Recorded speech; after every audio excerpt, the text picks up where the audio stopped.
நம்ம இன்றைக்கி என்ன பார்க்க போகிறோம்னா 3 கொரியர் பண்ணணும், அதை பற்றி தான் பார்க்க போகிறோம். ஃபஸ்ட்டு பார்த்தீங்கன்னா Panda frock, Bravo Panda orange green, இது ரெண்டுமே வந்து பார்த்திங்கன்னா கொரியர் பண்ணணும். இது ஒரு கொரியர். அப்புறம் பார்த்திங்கன்னா ஈய குண்டு 5 gram 10 gram, 10 gram 1 kilo, 5 gram 2 kilo, இது ரெண்டும் ஒரு கொரியர் பண்ணணும். மூணாவது பார்த்திங்கன்னா இது மொத்தமே ஒரு கொரியர் தான். டோட்டலாக ஒரு 20 கிலோ வரும்னு நினைக்கிறேன். லாரியில் போட்டுருவோம், ரதிமினால் லாரி பார்சலில்.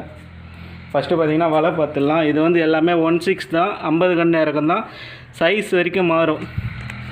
இந்த வலை பார்த்திங்கன்னா 1/6ல் 90 mm வரும், 50 கன்று இருக்கும். இது வந்து 95 mm வரும், 1/6ல் 50 கன்று இருக்கும்.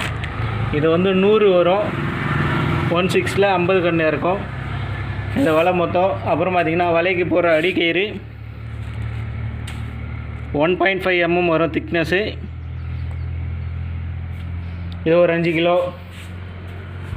அப்புறம் வலைக்கு போகிற மேல் கயிறு 6/3, இது அப்படியே ஒரு பாக்கெட்டு 8 பீஸ் வரும் அதில். அப்புறம் ஈயம் ஒரு 5 கிலோ. இது மொத்தம் சேர்த்து லாரி பார்சலில் போட்டுருவோம். ஏன்னா கொரியரில் போட்டால் 1000 ரூபாய்க்கு மேலே ஆகிடும் காஸ்ட்டு. லாரியில் போட்டோம்னா ஒரு 150 ரூபா இல்லை 180 ரூபா அந்த ஈக்குவல் தான் வரும். லாரியில் போட்டால் கஸ்டமர் எடுத்துப்பாங்க. தேவைப்படுறவங்க கால் பண்ணுங்க, நான் எது எவ்வளோ ரேட்டுன்னு சொல்கிறேன்.